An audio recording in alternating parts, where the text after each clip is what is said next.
पूरी दुनिया बशमूल अहल कोयटा ने ईद को एंजॉय किया, लेकिन हमने एक एक पल क़यामत का गुजारा है। क्या रियासत को बलूच नौजवानों को रोज़गार फराहम करने में नाकामी का सामना है, तो फिर तालीम की बजाय वो कौन सी राह इख्तियार करे कि वो अपने बूढ़े माँ बाप की खिदमत कर सके। मैं पूछना चाहती हूँ कि आखिर मेरे भाई का कसूर क्या था। गनी बलूच जिनकी जबरी गुमशुदगी को 17 रोज़ हो रही है को फौरी तौर पर बाजियाब किया जाए। हमें अब तक इनके हवाले से किसी किस्म की आगाही हासिल नहीं है। हमें ये भी इल्म नहीं कि इनको किस इल्ज़ाम के तहत जबरी गुमशुदगी का शिकार बनाया गया है। और इस तरह एक ज़िम्मेदार रिसर्च स्कॉलर को बंदूक की नोक पर अगवा करके पूरे ख़ानदान को इज्तिमाई सज़ा दी जा रही है। हमारे छोटे और मासूम बच्चों को भी इज्तिमाई सज़ा दी जा रही है। एमफिल स्कॉलर, राइटर और ज़वार इदारे के पब्लिशर अब्दुल गनी बलूच की फैमिली की हैसियत से आपको बताना चाहते हैं कि इस ईद से ईद की बाबरकत और खुशियों के लम्हात हमारे लिए एक ऐसी हज़ियत बनी रहे जिनको बयां करने के लिए अल्फाज नहीं मिलते। पूरी दुनिया बशमूल अहल कोयटा ने ईद को एंजॉय किया, लेकिन हमने एक एक पल क़यामत का गुजारा है।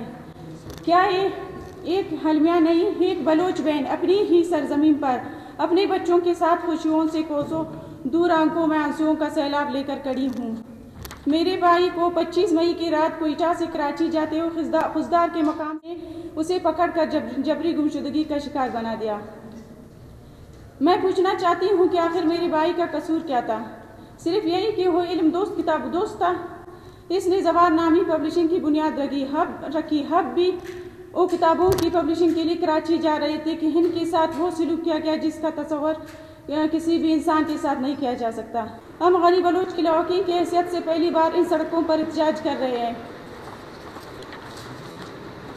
सरकार हमेशा से कहती रही कि बलूच पढ़ता नहीं, बलूच को तालीम से रग़बत थी नहीं, लेकिन अब क्या हो रहा है। मैं पाकिस्तान की तमाम इख्तियार इदारों से एक मासूमाना सवाल और अपील करना चाहती हूँ कि जब बलूच एमफिल स्कॉलर बनते हैं, पीएचडी करते हैं, तब इनको उठाकर गैब किया जाता है। चीफ जस्टिस ऑफ पाकिस्तान हमें हमारे मासूमाना सवाल का जवाब दीजिए। क्या रियासत को बलूच नौजवानों को रोज़गार फराहम करने में नाकामी का सामना है, तो फिर तालीम की बजाय वो कौन सी राह इख्तियार करे कि वो अपने बूढ़े माँ बाप की खिदमत कर सके। हमें आज कई रोज़ गुजर जाने के बावजूद गनी बलूच के बारे में नहीं बताया जा रहा कि वो किस हाल में है, इनकी सेहत कैसी है, इनके साथ क्या सलूक रखा जा रहा है। हम तो इतना जानते हैं कि हमारे गमगुसार भाई है, बूढ़ा बाप जो नौशकी से निडाल होकर आया है, वो वहाँ पर डाक में खुशगाबा ज़मीनों पर बारिश होने की सूरत में फसल काश्त करता है। गनी बलूच की जबरी गुमशुदगी ने हमारे पूरे ख़ानदान को इज्तिमाई सज़ा का हकदार बना दिया गया है।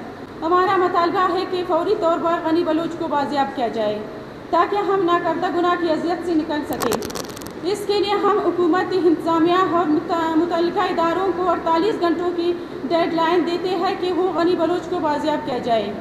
अगर खुदा न ख्वास्ता ऐसा नहीं होता तो डेडलाइन गुजर जाने के बाद हम कोई भी रास्त और इंतहाई इक़दाम उठा सकते हैं, जिसकी तमाम जिम्मेदारी हुकूमत, वक्त और इंतज़ामिया पर हायद होगी, क्योंकि गनी बलूच की जबरी गुमशुदगी के बाद हमारी अपनी ज़िंदगियाँ भी हम पर बोझ बन गई है। वस्सलाम अलखाना गनी बलूच।